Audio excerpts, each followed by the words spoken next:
मित्रों का जिक्र किया गया है, जिनमें से एक का नाम, वो एक दूसरे को क्या कहते थे? टोपी, और दूसरा इफ़न। जो टोपी था उसका संबंध ब्राह्मण परिवार से था, और जो इफ़न था उसका संबंध, जैसा कि हमें नाम से पता चल रहा है ना, इस्लाम से था, मुस्लिम बच्चा था, है ना। दोनों में गहरी मित्रता थी, और वो मित्रता कैसे हुई? मित्रता हुई उनकी भावनात्मक जुड़ाव के कारण, भावनात्मक जुड़ाव के कारण, क्योंकि जो टोपी था उसके परिवार में, पहले उसके विषय में बताएंगे। टोपी के घर में उसके माता पिता थे, भाई बहन थे और दादी थी। कहने को उसका भरा पूरा परिवार था, लेकिन उसे हमेशा अकेलापन खटता था। अपने घर में उसे क्या अकेलेपन का और भटकाव महसूस होता था। उसे कभी अपनेपन का अनुभव अपने घर में नहीं हुआ। कमी खलती थी उसे, किस चीज की कमी खलती थी? प्यार की, अपनेपन की कमी उसे हमेशा अपने घर में खलती थी। उस कमी को पूरा किया इफ़न के घर के पारिवारिक वातावरण।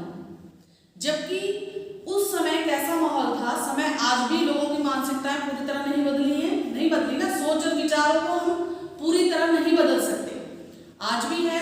और उस समय भी जो टोपी के परिवार वाले थे, हिंदू थे, वो मुस्लिमों के घरों का बना हुआ खाना या उनका छुआ हुआ खाना नहीं खाते थे। और यही हाल दूसरी तरफ इफ़न के दादा और परदादा का भी था।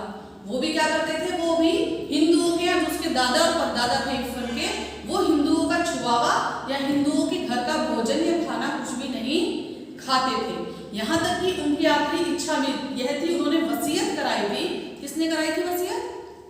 इफ़न के दादा और परदादा ने क्या कराई थी? वसीयत कराई थी कि जब वो मरे तो उन्हें कहां पर दफन किया जाए? करबला। करबला क्या है? इस्लाम का एक पवित्र धार्मिक स्थल, ठीक है, इस्लामिक धार्मिक स्थल है, तो वहां पर उनको दफन किया जाए। अब ये तो थी। अब जब इन्होंने नाम में देखो, नाम में क्या रखा है? जो आपका पैराग्राफ शुरुआत हुई है कि नाम में क्या रखा है? नाम बदल जाने से कैसे कैसे घपले होते हैं। गाय चराते थे, दूध देते, दूध और मक्खन चुरा के खाते थे कृष्ण भगवान, है ना, और उन्हें क्या कहा? कृष्ण का अवतार। और दूसरी तरफ जो मोहम्मद थे, उन्हें क्या कहा गया? पैगंबर, जबकि वो भी एक गाय चराने वाले ही थे। तो दोनों के नाम बदल दिए गए। कर्म एक जैसे थे और जो उन्होंने संदेश दिए वो भी एक जैसे थे, लेकिन फिर भी हमारे जो मतभेद हैं वो बराबर आज तक चले आ रहे हैं। किसमें है मतभेद? हिंदू और मुस्लिम विचारधाराओं के, है ना। अब यहाँ पे देखो, इफ़न ने हमेशा उसे किस नाम से पुकारा? टोपी। और टोपी ने उसे किस नाम से पुकारा? इफ़न ने। उन्होंने कभी एक दूसरे को, हमेशा वो इसी नाम से बोलते थे और इस संबोधन को पहचानते थे एक दूसरे के लिए। जबकि उनके नाम क्या थे? इफ़न का नाम था सैयद जरगाम मुर्तुजा। क्या नाम था? सैयद जरगाम मुर्तुजा। और टोपी शुक्ला का नाम क्या था? बलभद्र नारायण शुक्ला। लेकिन वो एक दूसरे को इसी संबोधन से पुकारते थे और दोनों इस नाम के आदी हो चुके थे, उन्हें इस नाम की आदत पड़ चुकी थी। अब ये वसीयत वाला मैंने बता दिया। अब जिक्र है इफ़न की दादी का। इफ़न की दादी कैसी थी? एक नमाजी बीबी। नमाजी बीबी यानी एक धार्मिक महिला थी। अपने धर्म, उनका धर्म क्या था? इस्लाम। उसके लिए पूरी पाबंद थी। समय समय पर पांचों समय की क्या करती थी? नमाज अदा करना, और जो भी उनके नियम बताए गए थे इस्लाम में, उन नियमों का पूरी तरह पालन वो करती थी। समझ में आया? लेकिन फिर भी दूसरे धर्म के प्रति, यानी हिंदू धर्म के प्रति उनकी कुछ जो मान्यताएं हैं, उनके प्रति कहीं ना कहीं उनके मन में आदर और सम्मान की भावना भी थी। इस भावना का हमें कैसे पता चलता है? जब उन एक बार इकलौते बेटे, उनके इकलौते बेटे को क्या निकले? चेचक बड़ी वाली माता होती है ना, चिकन पॉक्स, बहुत बड़ी वाली, वो चेचक होती है। एक तो खसरा होती है, वो उसमें छोटे छोटे दाने होते हैं, ज्यादा बुखार नहीं होता बहुत तेज, लेकिन जो चेचक होती है वो बहुत भयानक होती है।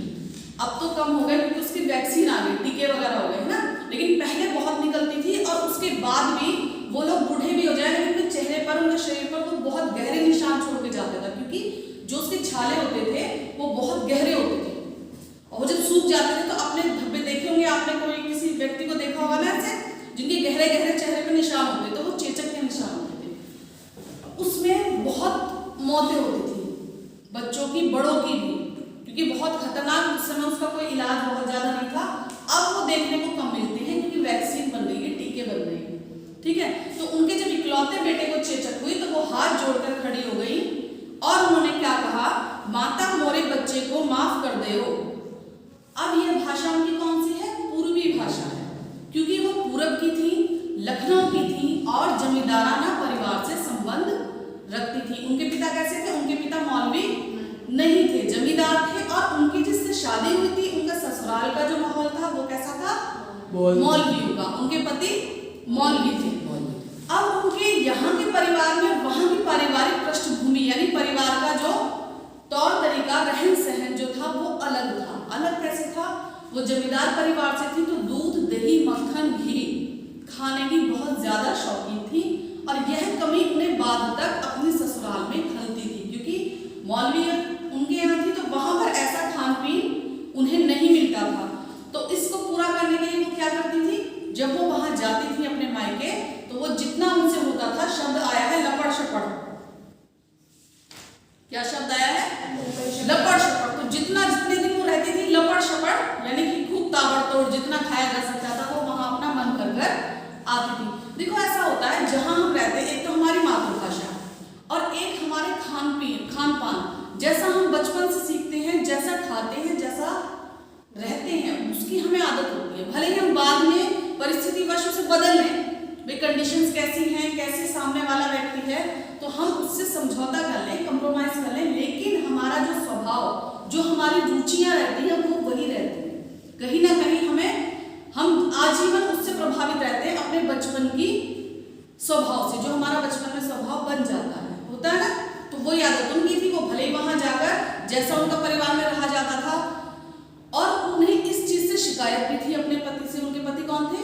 मौलवी साहब। उनसे शिकायत थी कि वो हर समय घर में एक सिद्धांतवादी माहौल को बनाए रहते थे, हर समय मौलवीपन अपना घर में बनाए रहते थे। तो इस कारण वो क्या करती थी, जब अपने मायके जाती थी तो अपने मन का जो उनका होता था वो कर लेती थी। अब दूसरा है कि दूसरा इसी चीज से संबंधित है, यही कारण था कि जब उनके यहाँ शादियां हुई तो उनका बड़ा मन था, जब उनके इकलौते बेटे की शादी थी, पैराग्राफ में आया है, तो उनका बहुत मन था कि वो अपने मन की हसरतें, हर माँ का मन होता है जब उसके बेटे की शादी हो ना, तो उनकी बहुत सारी हसरतें थी उनके मन में कि उनके बेटे की शादी में ये गाना, नाच गाना, ये बजाना, ये सब करेंगे, लेकिन उनकी ससुराल में ऐसा संभव नहीं था। उन लोगों को ये चीजें पसंद नहीं थी, तो उन्होंने नहीं कर पाई, और इस हसरतों को उन्होंने कब पूरा किया? जब इफ़न पैदा हुआ। जब इफ़न हुआ और उसकी छठी थी, छठी यानी जब बच्चे का जन्म होता है तो उसके 6 दिन बाद जो उत्सव मनाया जाता है, ठीक है, तो उसमें उन्होंने अपने वो सारे गाने बजाने के शौक पूरे किए। अब हम कल पैरे पर थे कि ससुराल में उनकी आत्मा सदा बेचैन रही। जब मरने लगी तो बेटे ने पूछा, अब जब उनके आखिरी समय आया तो उनके बेटे ने पूछा कि भाई आपकी लाश, क्योंकि उनके दादा परदादा की लाश कहाँ दफनाई गई थी? करबला। तो उनसे पूछा गया कि भाई आपकी लाश आपको कहाँ दफन किया जाए, करबला जाएगी या नजफ? दोनों धार्मिक स्थल हैं मुसलमानों के, ठीक है। तो उन्होंने कहा, क्या कहा? वो बिगड़ गई, गुस्सा हो गई, नाराज हो गई और बोली, ए बेटा, जौन तू से हमारी लाश ना संभाली जाए तो हमरे घर भेज दी हो, क्योंकि वो पूरब की थी तो अपनी भाषा में ही बोलती थी। तो उन्होंने कहा कि जब अगर तुमसे मेरी लाश को नहीं संभाला जाएगा तो कहाँ भेज देना? मेरे घर। मेरे घर यानी अपनी माँ के घर ना। और वो मौत सिर पर थी, इस कारण वो यह भी भूल गई कि उनका जो मायका था अब वहां कुछ नहीं बचा था, क्योंकि मरने की अवस्था में थी, तो अपने घर से जो उनका मोह था वो पूरी तरह छूट नहीं पाया था। तो अपने बच्चों पर नाराज होकर क्या बोली कि अगर तुमसे मेरी लाश नहीं दफनाई जाएगी तो तुम वहां भेज देना। तो वो क्या भूल गए कि उनके मायके में कुछ नहीं बचा है। क्यों नहीं बचा? जो उनका घर था, जो भी संपत्ति थी वो सब जब्त कर ली गई थी। किसके द्वारा? यहाँ पर शब्द आया है कस्टोडियन का हो चुका था। कस्टोडियन यानी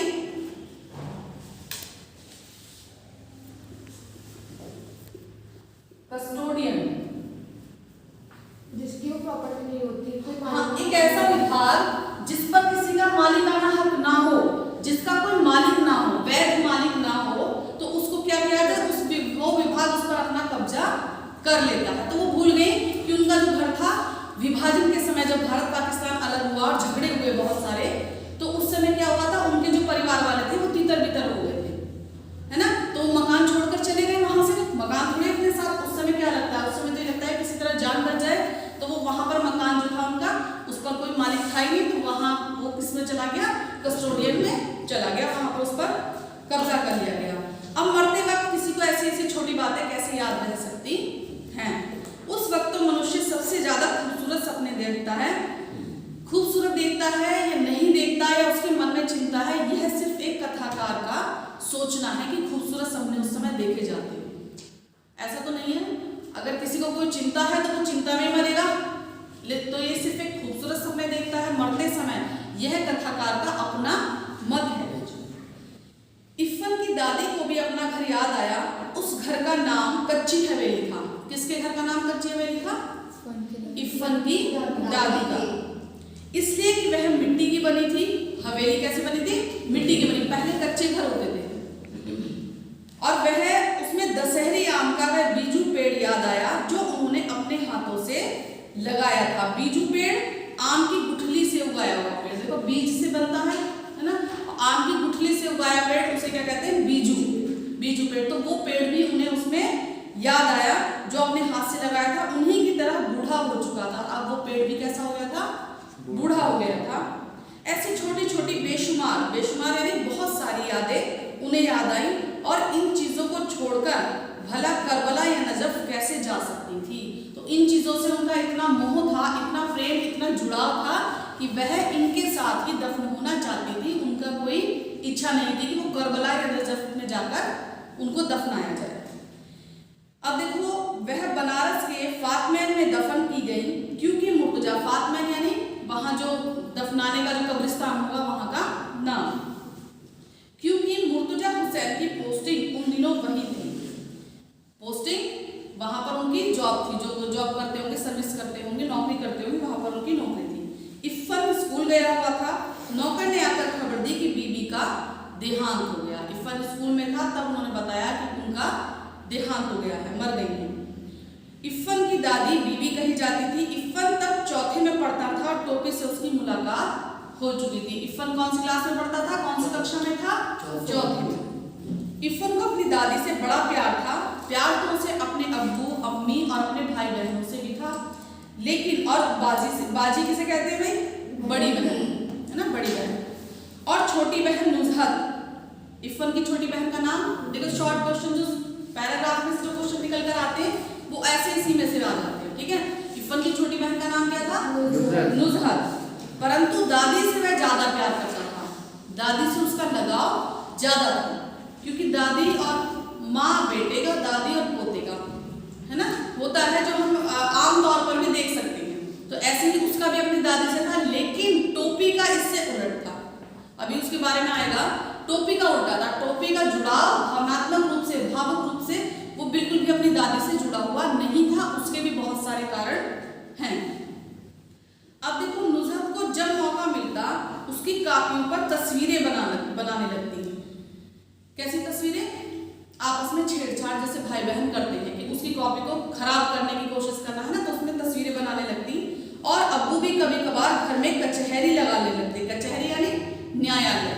कचहरी यानी उसकी शिकायत, तीनों भाई बहन आपस में शिकायत करते तो उसके जो जज बनते, जो उनका फैसला सुनाते, किसकी गलती है किसकी नहीं है, वो कौन करते? उसके पिता। बस एक दादी थी जिन्होंने कभी उसका दिल नहीं दुखाया। यानी कि दादी उसकी हमेशा उसकी क्या रहती थी?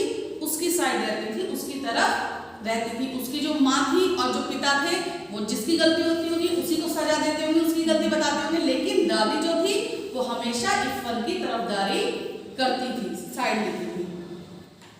वह रात को भी उसे बहराम डाकू, अनार परी, 12 बुर्ज, अमीर हमजा, गुल बकावली, हातिम ताई, पंचफुल्ला, इन सब की कहानियां सुनाया करती थी।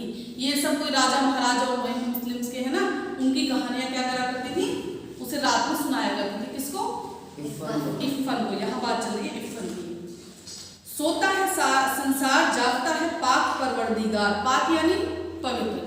अब वो दादी गीत सुनाती थी उसे सोते हुए, तो कौन सा सुना देती थी कि सारा संसार सो रहा है और कौन जाग रहा है? एक ईश्वर परवरदिगार यानी खुदा अल्लाह जो है वो जाग रहा है, सबकी देख रेख कर रहा है।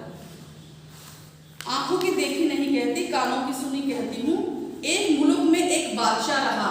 इस गीत से वो अपनी कहानी की शुरुआत किया करती थी। मुल्क यानी मुल्क, देश है ना, क्योंकि पूर्वी भाषा है तो उसमें वो शब्दों को तोड़ मड़ोड़ करके प्रयोग किया करते थे। मुल्क यानी देश में एक बादशाह रहा। दादी की भाषा पर वह कभी मुस्कुराया नहीं, उसने कभी उनकी मजाक नहीं बनाई। उसे तो अच्छी भली लगती थी, परंतु अब्बू नहीं बोलने देते थे। लेकिन उनके जो पिता थे उन्हें वो अपनी माँ की भाषा अच्छी नहीं लगती थी, वो उन्हें बोलने के लिए मना किया करते थे कि पूर्वी भाषा तुम मत बोला करो। क्यों? वो उस भाषा को क्या कहते थे? गंवारू भाषा। कौन सी भाषा कहते थे? गंवारू भाषा। और जब वह दादी से शिकायत करता तो हंस पड़ती, आ मोरा काहे बेटा, अनपढ़ गवारन की बोली, तू काहे को बोले लगे हो। अब जब वो दादी से सीख जाता था ये फन, तो वो भी बोलने लगता था कभी कभी, तो उसकी घर में जो है क्या पड़ जाती थी? डांट पड़ जाती थी। तब दादी उसे समझाती थी कि मेरा तो कुछ नहीं है, मैं तो अनपढ़ गंवार हूं, लेकिन तुम ऐसी बोली मत बोला करो क्योंकि तुम्हें डांट पड़ेगी। और बात खत्म हो जाती, कहानी शुरू हो जाती। यही बोली टोपी के दिल में उतर गई, और यही बोली जो थी जिससे टोपी ने अपनापन महसूस किया और उसे वो भागी।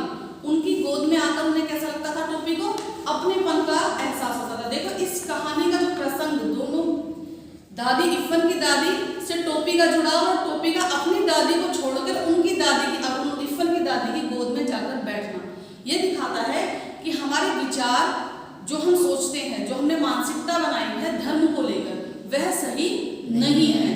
इंसान किसके पीछे भागता है? प्यार के, है ना। जब तक प्यार और भाव एक दूसरे के सच्चे हों तो कोई भी धर्म या जाति हमें दूर नहीं कर सकती, है ना। वो अपनापन हमारे अंदर आ जाएगा अगर हमारे भावों में क्या हो? प्रेम हो, प्यार हो, एक दूसरे के प्रति सच्चाई हो। तो वही दादी करती थी। दादी भी कभी उसमें कोई भेद नहीं करती थी, इफ़न में और टोपी में। वो उसको बराबर अपने प्यार से रखती थी, तो इफ़न भी उनको प्यार से, अपनी दादी से ज्यादा प्यार उनको करता था। अभी आगे देखोगे आप, जब वह इफ़न के घर, और देखो उसे अपनी माँ की, इफ़न की दादी और अपनी माँ की पार्टी की दिखाई दी। अब देखो इफ़न की जो माँ थी वो भी पूर्वी भाषा बोलती थी और उनके पिता के द्वारा तिरस्कृत करी जाती थी, यानी अपमानित होती थी, क्योंकि जो टोपी के पिता थे उन्हें भी क्या लगता था कि ये गंवारू भाषा है और इस भाषा का प्रयोग तुम मेरे बच्चों के सामने घर में मत किया करो। तो इफ़न की माँ भी क्या करती होंगी? कम ही बोलती होंगी, और इफ़न की दादी भी वो बोलती थी। तो उस हाँ, अब देखो इफ़न की दादी और अपनी माँ एक ही पार्टी की दिखाई देती थी, एक जैसी दिखाई देती थी, दोनों क्या है?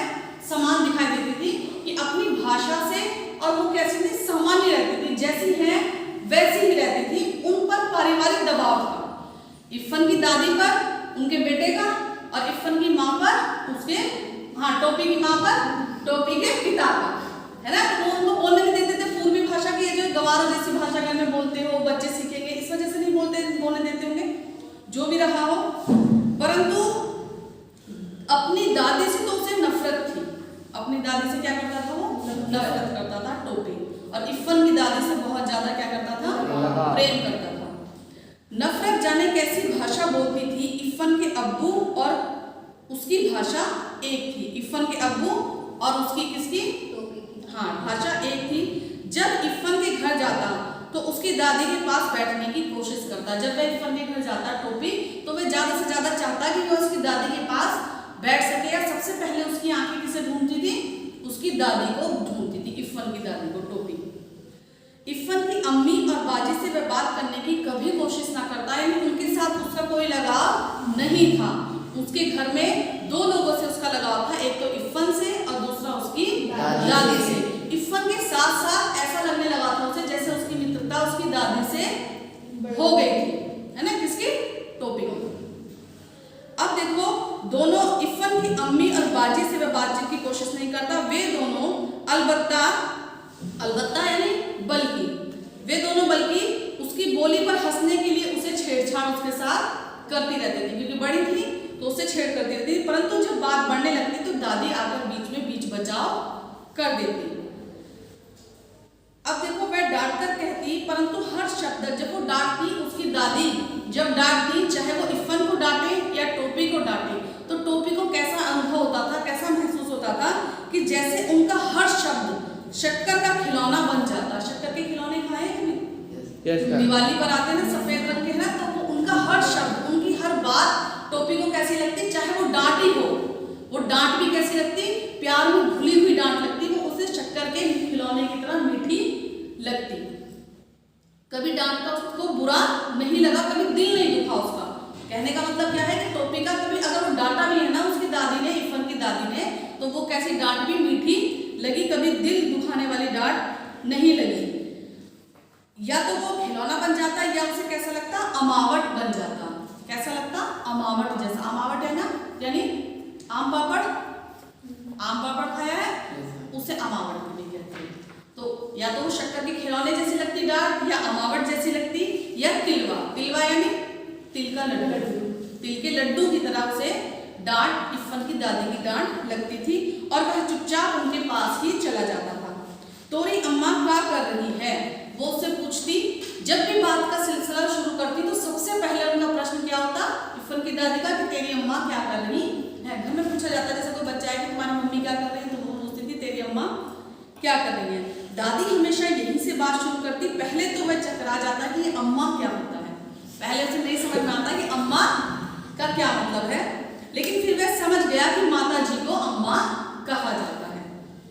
वह शब्द उसे अच्छा लगा, अम्मा। वह इस शब्द को गुड़ की डली की तरह चुभलाता रहा, यानी गुड़ की डली की तरह मीठा शब्द उसे लगा, उसमें उसे मिठास महसूस हुई माता जी की जगह। माता जी की बजाय उसे कौन सा शब्द ज्यादा अच्छा लगा, माँ के संबोधन के लिए अम्मा कहना।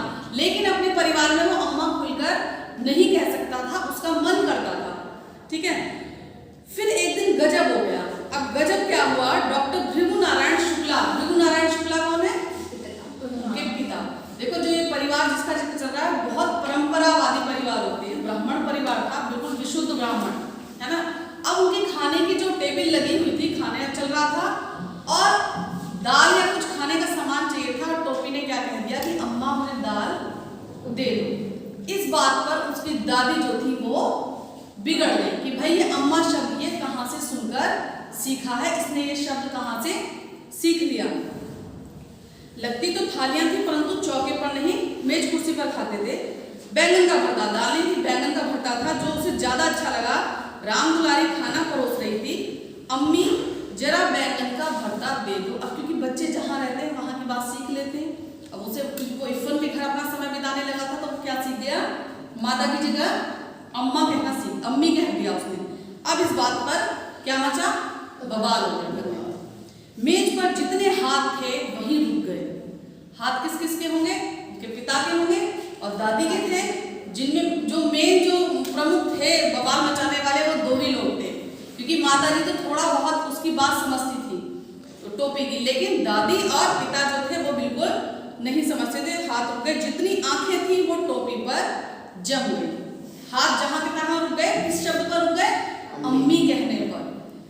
अम्मी यह शब्द इस घर में कैसे आया। अम्मी परंपराओं की दीवार डोलने लगी, यानी जो उनका ब्राह्मण परिवार था ऐसा लगा जैसे कि किसी ने उस पर प्रहार कर दिया हो। ये लफ्ज तुमने कहाँ से सीखा, सुभद्रा देवी ने सवाल किया। अब ये लफ्ज तुमने कहाँ से सीखा, सुभद्रा देवी ने जो था उससे पूछा। लफ्ज, टोपी ने आंखें नचाई, लफ्ज का होता है माँ। अब उसने अपनी माँ से पूछा कि भाई लफ्ज, उसे नहीं पता था कि लफ्ज क्या होता है।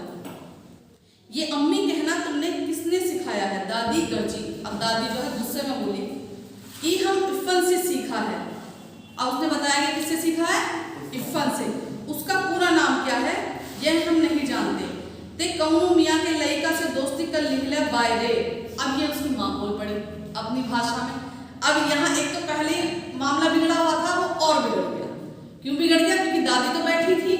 अब उन्होंने क्या, एक तो लड़के ने अम्मी कह दिया, दूसरा माँ ने जो है वो अपनी भाषा का प्रयोग कर लिया। अब देखो राम दुलारी की आत्मा गनगना गई। गनगना यानी बहुत तेज वो फट पड़ी, गुस्से के मारे उबल गई। बहू तुमसे कितनी बार कहूँ कि मेरे सामने गंवारों की जबान, गंवारों की भाषा का प्रयोग मत क्या करो, मत बोला करो। सुभद्रा देवी राम दुलारी पर बरस पड़ी। लड़ाई का मोर्चा बदल गया। अब लड़ाई तो होनी थी, बवाल तो मच गया था, किस बात पर, अम्मी शब्द पर। लेकिन अब वो किसके हिस्से में चला गया था, राम दुलारी, टोपी की माँ की तरफ चला गया था, क्योंकि उन्होंने अपनी भाषा का प्रयोग कर लिया था। अब दूसरी लड़ाई के दिन थे, इसलिए जब डॉक्टर भृगु नारायण नीले तेल वाले को, उनका काम क्या था, तेल गंगा, नीले तेल वाले को यह पता चला कि टोपी ने कलेक्टर साहब के लड़के से दोस्ती गांठ ली है, तो वह अपना गुस्सा पी गए और तीसरे दिन कपड़े और शक्कर के परमिट ले आए। उन्हें पता चला, लेकिन जब उन्हें पता चला कि कलेक्टर है, उनके पिता कौन है, कलेक्टर हैं, तो उन्होंने ये सोचकर अपना गुस्सा पी लिया। इरफान के पिता कलेक्टर है। हाँ, अब देखो, परंतु उस दिन टोपी की बड़ी दुर्गति बनी। दुर्गति यानी बुरी गति, बुरा हाल उसका हुआ। सुभद्रा देवी तो उसी वक्त खाने की मेज से उठ गई, दादी, और राम दुलारी ने टोपी को फिर बहुत मारा। अब जब दादी नाराज हो गई तो वो गुस्सा किस पर उतरता, टोपी पे। तो उसकी मम्मी ने क्या किया, उसकी माता जी ने उन्हें जितना मार सकती थी खूब मारा। ते फिर जयबा ओकरे घरे, और अपने भाषा में, गुस्से में और प्यार में आदमी अपनी ही भाषा बोलता है ना। तो उन्होंने कहा कि अब तू जाएगा उसके घर। वो मना करवाना चाह रही थी कि वो मना करे, लेकिन टोपी लगातार पिटता रहा, लेकिन उसने एक बार भी नहीं कहा कि वह उनके घर नहीं जाएगा। राम दुलारी मारते मारते थक गई, परंतु टोपी ने अपने मुंह से मना नहीं किया।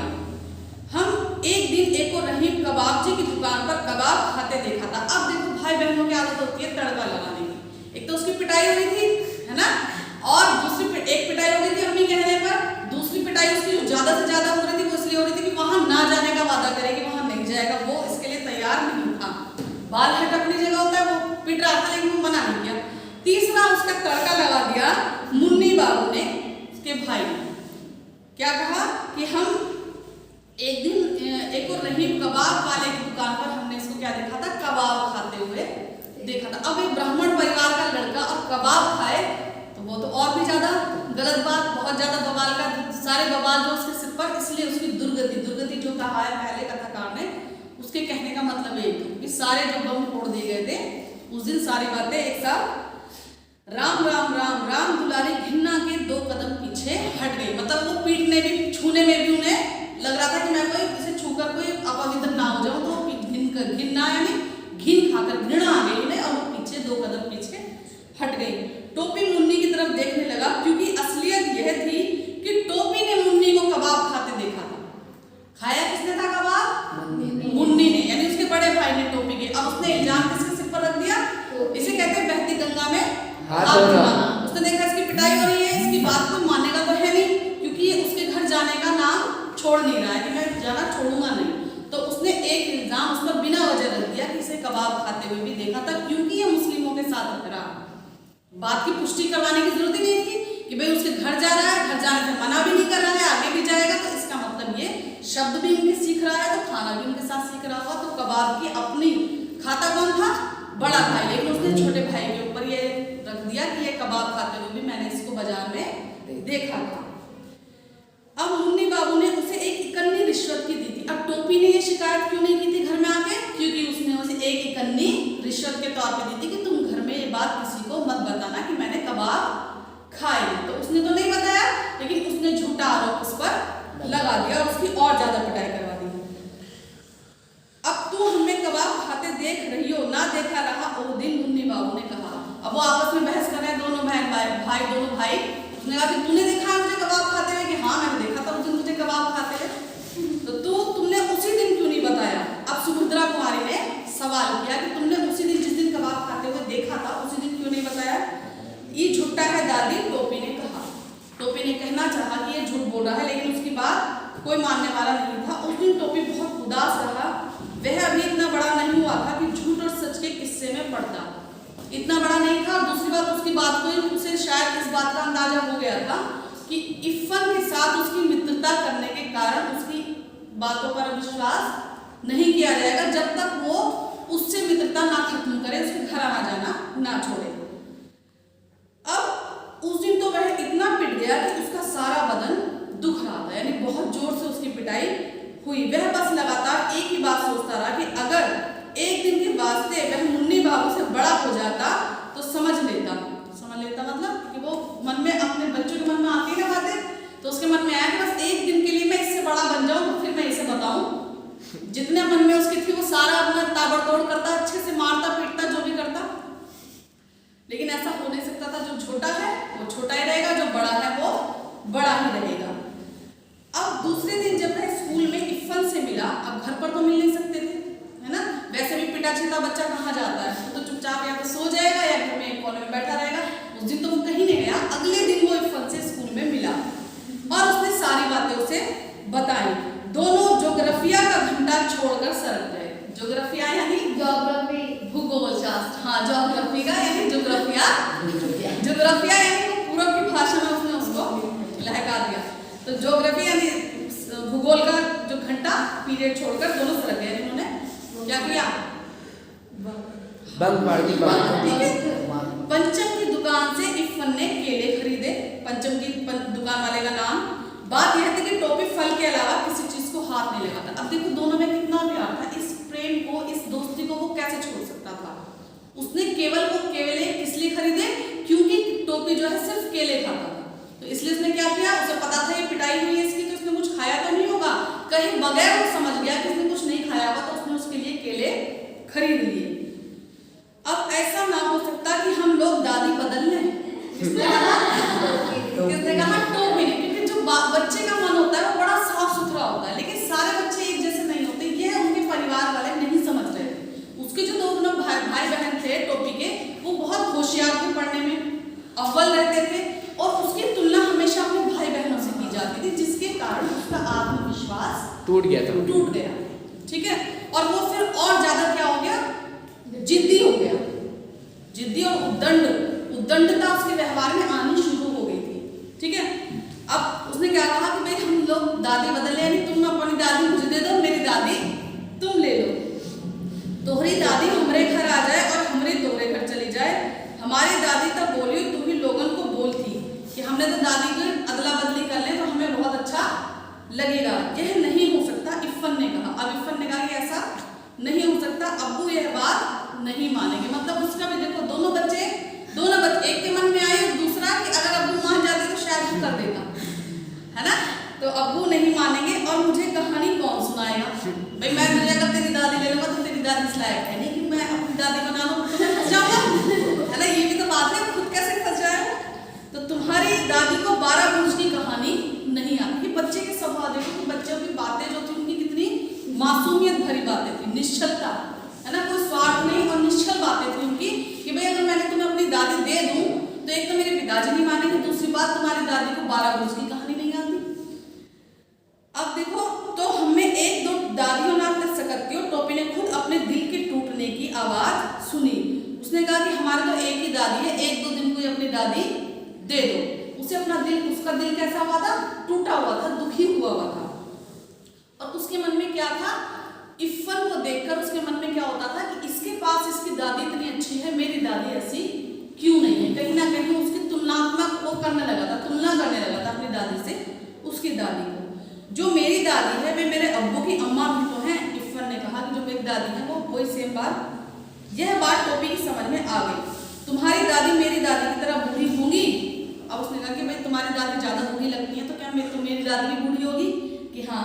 तो फिक्र ना करो, अम्मा कहती है कि जब बूढ़े हो जाते हैं तो मर जाते हैं।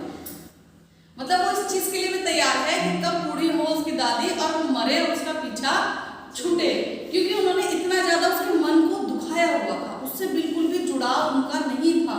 प्रेम आत्मीयता, आत्मीयता कहते हैं ना, किसी से एक दूसरे से मन से जुड़ना, वो उसकी दादी में नहीं था। किसकी दादी में नहीं था? टोपी की दादी में। तो अब उसने उसे सांत्वना दी, दिलासा दी कि चिंता मत करो, वो मर जाएंगी। मरेगी कैसे नहीं? क्या मेरी दादी झूठी है? उसने कहा कि नहीं ऐसा नहीं होता, कि नहीं मेरी दादी ने बताया है कि जब बूढ़े हो जाते हैं तो मर जाते हैं। ठीक उसी वक्त नौकर आया और पता चला कि इफ़न की दादी मर गई। उसी समय वो बच्चे बात ही कर रहे थे, इतने में नौकर आया, उसने बताया कि इफ़न की दादी जो थी उनकी मृत्यु हो गई है। इफ़न चला गया, टोपी अकेला रह गया। वो स्कूल में थे ना, स्कूल में बात कर रहे थे, तो स्कूल में नौकर आया, उसने उसे बताया, उसे इफ़न को ले गया। वह मुंह लटकाए हुए जिम्नेजियम में चला गया। जिम्नेजियम यानी जिम व्यायामशाला, जहां व्यायाम किया जाता है, एक्सरसाइज की जाती है, वहां पर चला गया। बूढ़ा चपरासी एक तरफ बैठा बीड़ी पी रहा था, वह एक कोने में बैठकर रोने लगा। यानी देखो, बच्चों को इन चीजों का ज्यादा फर्क नहीं पड़ता, हमने ज्यादातर देखा है ना, बच्चों को उसे इफ़न की दादी के मरने का बहुत दुख था, और क्योंकि उनका ऐसा कुछ संबंध नहीं था तो इफ़न को तो वो ले गए, लेकिन टोपी वहीं रह गया और उसे उनकी याद आने लगी और वो बहुत अधिक उन्हें याद करके रोने लगा।